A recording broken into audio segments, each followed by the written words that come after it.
কে বলতে পারেন লোনের সওয়াব কি? কি সওয়াব বলেন তো?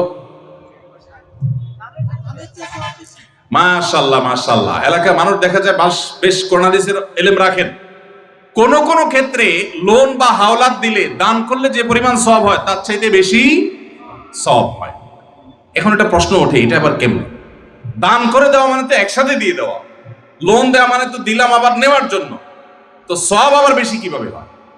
সেটার ব্যাখ্যা হলো, ধরেন ওনাকে আমি 10 টাকা দান করলাম, ওনার দান দরকার, কিন্তু ওনার দানটা কেন দরকার? উনি এই 10 টাকা দিয়ে একটা কলা খাবে, যেটা আসলে তার এমন কোনো আহামরি প্রয়োজন নাই, এটা না খাইলেও তার চলে, পেট ভরা আছে, একটা কলা খাইতে মন চাইছে, টাকা নাই, আমি 10 টাকা তার সাদাকা করলাম, দান করলাম। এই দানের চাইতে ওনার দরকার হলো লোন, এমন লোন যে লোন দিয়া তার জীবন রক্ষা হবে, কঠিন কোনো কাজ হবে। এখানে এই দানের চাইতে এই লোন দিলে সেটা সওয়াব আল্লাহর কাছে বেশি হবে।